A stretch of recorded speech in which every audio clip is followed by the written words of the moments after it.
So, hey guys, I hope you decided to join in for another episode of Ask a Pro. This is something that the FBI is bringing back from the COVID days. Gosh, let's never say that word again, right?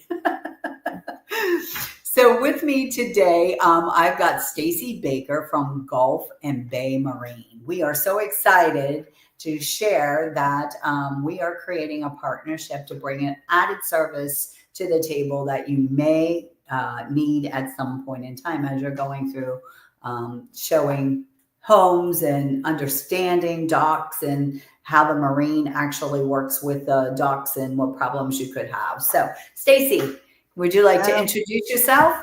Hi, my name is Stacy Baker. I'm with Gulf and Bay Marine. We are a residential and commercial marine contractor in Tampa Bay. Anything from the Seawall out, we can do it. All right, I like it. So, Stacy, we're going to talk a little bit about, dock inspection. So, how do you do a dock inspection? So, when we do a dock inspection, we have a whole dive team. So we get one of our divers in the water. So we have a diver in the water, and then we have a person topside, so standing on the dock or the seawall. The diver goes down and they inspect all of the pilings. They inspect underneath the dock, the framing. They also inspect the seawall as well. So a lot of times you can't see things, obviously, beneath the water line. A lot of times it's very murky as well. So we have a diver go down there. They have a GoPro, so they take pictures and video as well.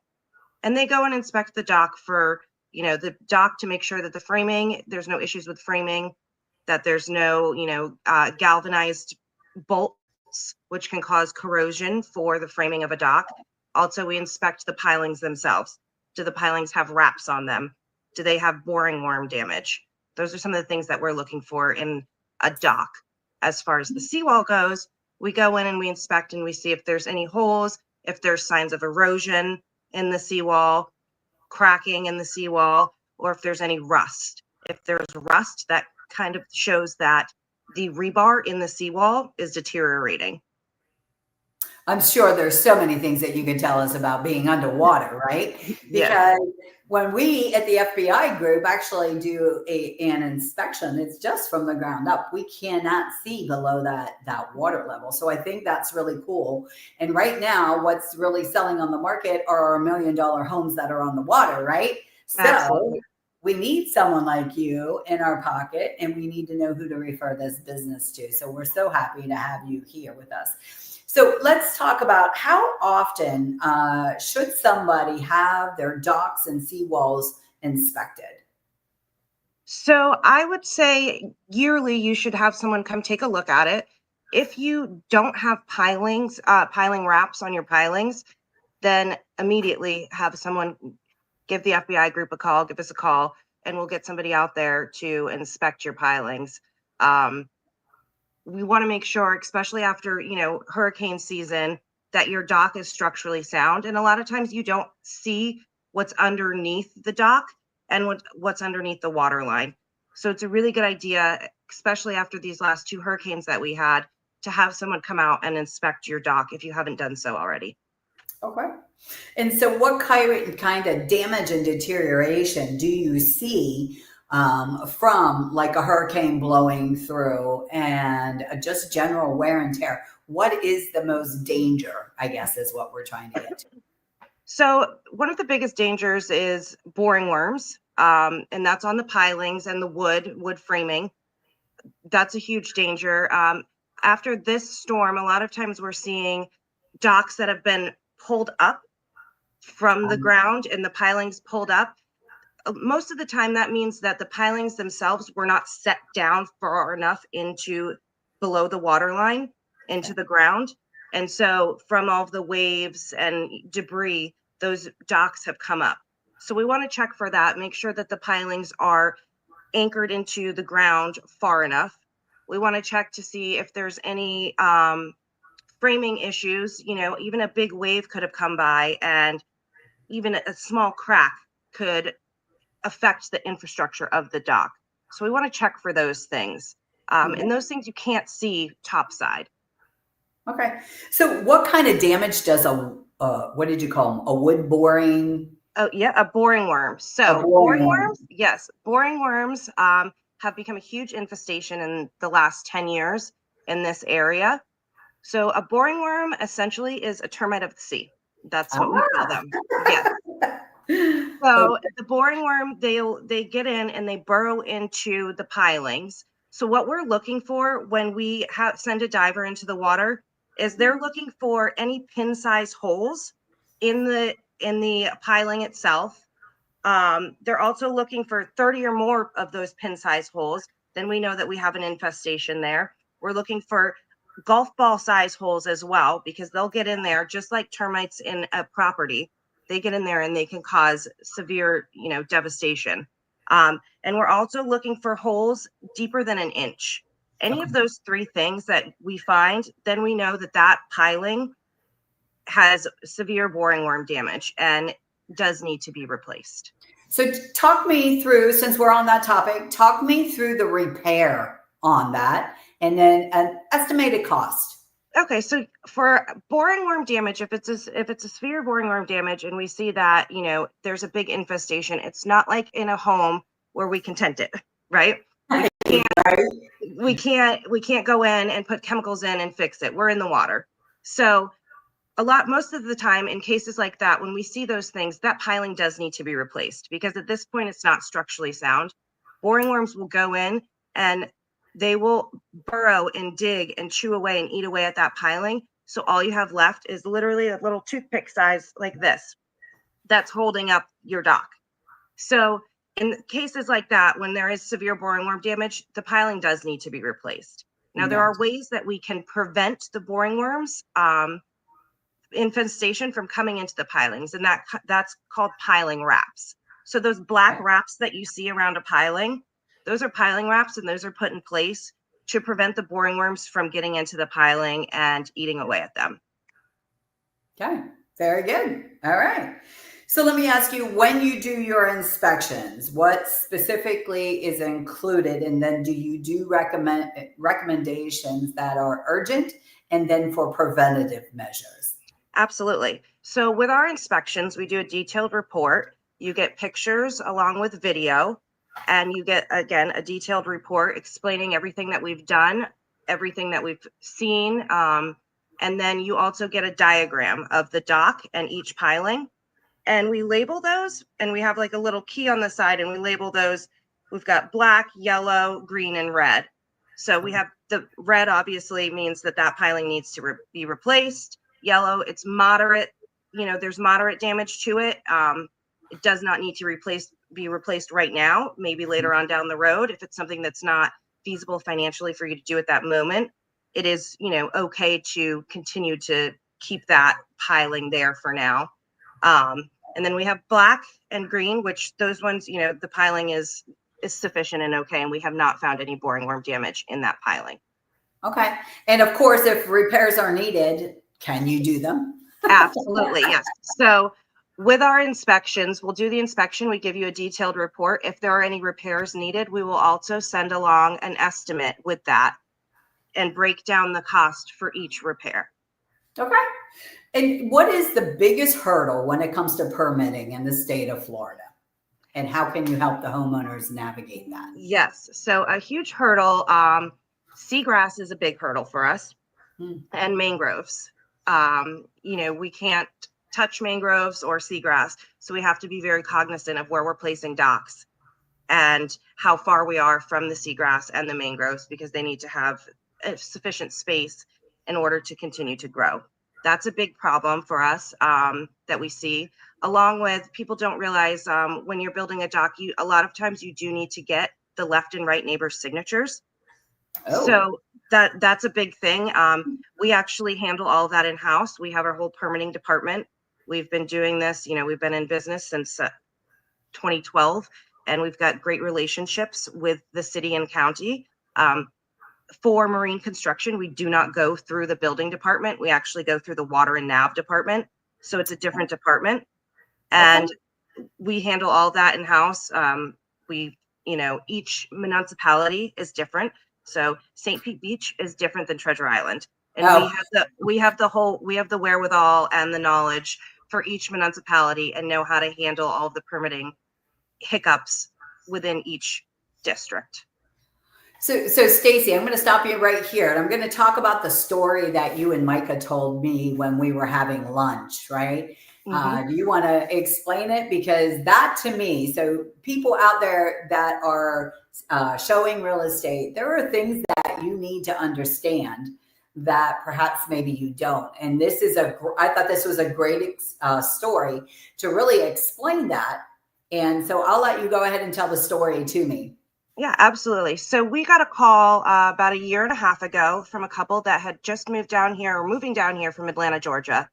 They purchased a property down by the Pink Streets, $2 million property, bulldozed it to build their dream home, their $5 million dream home. Their one request was they wanted to be on the water because they wanted to be boaters. They wanted to have their boat in front of their house. They wanted a beautiful dock, watch the sunsets, have their morning coffee. They built the house and they called us after the fact. Well, they didn't realize that the dock they had torn down the dock and they thought they could just rebuild it. Well, they had torn it down completely. So the dock was no longer grandfathered in. It was a longer dock. So in order to get that dock built, they needed to have signatures from either neighbor. Well, the right neighbor didn't want to sign. Oh. And then, pardon me, the right neighbor didn't want to sign. So we worked it and we were like, okay, let's try to move the dock this way, over to the left more. Well, in doing that, we realized there was seagrass there. So we could not permit that. The city would not sign off on that because there was seagrass there. So we couldn't put the dock there either. So now these people that had just moved down here, this wonderful couple from Atlanta, Georgia, just built their dream home and have no dock. That was the whole purpose of doing all of this. Wow. So it's imperative that you call us first when you're in that process of finding a property, building on land. Give us a call first, because then we can do our due diligence and check on those things and see, hey, can we build here? Do you need your neighbor's signatures? Are your neighbors willing to sign off on this dock? Is there any seagrass? Are there any oyster beds? Are there mangroves that we aren't able to, build because of those issues? In closing all of this, we were able to get a variance for them. So we had to go to the city and the county. We were able to file a variance and we won. However, it took them an additional year to be able to get that dock because of all of these steps. So calling us first rather than last is always a good thing. We know all of the rules, all the laws and the guidelines, and we can guide you into, making sure that you get the dream dock that you want to go with your dream house. Yeah, wouldn't that have been something? Tore down a 2 million to build a 5 million and then not even be able to have the final piece of your dream. That would have been so sad. Yeah, so and we're absolutely happy to, like we did with this couple, go to bat for our clients, and we'll figure a way out how to make it work. But in the meantime, they're sitting there in their beautiful $5 million house, and their boat is at a high and dry. So now that's incurring more charges for an additional year. So it just, it was a big headache that was unnecessary. If they had called us first, if they had known to call us first, all of that could have been avoided.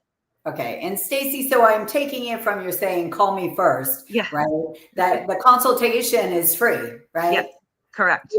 It's free. Did you hear that? It's free, right? The consultation, yes. You don't know, right? Yes, myself or Shannon will come out. You'll see me or Shannon. We come out to the property. We'll walk the property with you. We want to know what you're going to use that dock for. Okay. Do your grandkids like to come over and go fishing? Do your friends come over at night for a nightcap and want to tie up their boat so you can barbecue? We want to know all of these things because we want this dock to be a reflection of you, and we want you to utilize it. We don't want you to just look out your window and say, oh, that's a pretty dock. We want you to be able to use it, and we want to tailor it to each client's needs. I got that. Give us a call. It's free. You get a free design and estimate. And So investigate before you buy, right? Yes. Isn't that what we say? FBI is new or old before you buy. Call the FBI. Same thing with Gulf Marine, right? Yes, All absolutely. right. So, what do you wish more homeowners or boards understood before starting a marine project? Ah, so yeah, when it comes to that, I would, there's so many intricacies in the marine contracting world that I don't think people quite understand. And that's kind of where we come in.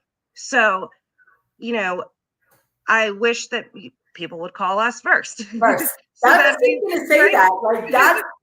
Walk away from this. From call Stacy first. Yeah, yeah, absolutely. We can avoid all of those headaches if you just give us a call. Right. So, what do you think? I mean, I don't know that there are a whole lot of people who do what you do, but what do you think sets Gulf and Bay Marine aside or put you at the top of the heap when it comes to taking care of your clients and doing business? So we are, I think, the only marine contractor in Tampa Bay that has everything under one roof. Oh, So we can inspect your dock and your seawall. We can build your dock and your seawall. That includes, boat lifts and, jet ski lifts. We also have a hull cleaning service. So we have a dive team that will come over to your property or where your boat is parked at a marina and clean the bottom of your boat for you. You can oh, do that weekly, monthly, yearly. We offer that service as well. And we also offer dredging. So if your slip is not deep enough, we can come in and make that slip deeper so you can enjoy boating and you're not limited to the tides. oh. On top of that, also we have our piling wraps division, which is very one of the most important things in marine construction is making sure that your pilings are wrapped to prevent boring worm damage. So there you go. You can see that they are pretty much like the FBI. One call does it all, right? And Absolutely. you don't have to go anywhere else looking for advice or the ability to do the repairs once they've found that there's an issue or just good sound advice. So, Stacey, is there anything else that you'd like to tell everybody? Um, we would love for you guys to give us a call. We'd love to work with you. If you've got clients purchasing, waterfront property, give FBI a call and we work closely with them and love our relationship that we're building with them. And we can help you out from, inspecting your home and your dock and seawall now. So Deanne, if you're out there, thank you for connecting the two of us because it was Deanne who brought them to the table, right? Yes. You all know we are always looking for how do we become better business partners. And I think that we found a really good one in Gulf and Bay. So I'm hoping that this is a lasting relationship and we can really help each other to grow our businesses. And if you're an agent out there and you don't understand, Stacy and Micah are very passionate about what they do.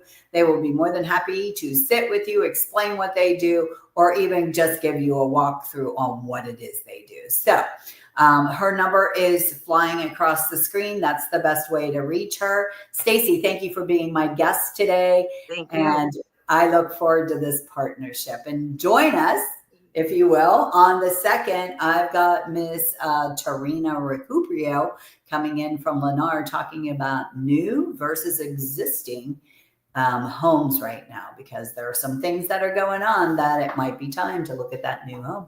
So we will see you on June the 2nd. And thanks for joining us today. Bye. Thank you. Bye-bye.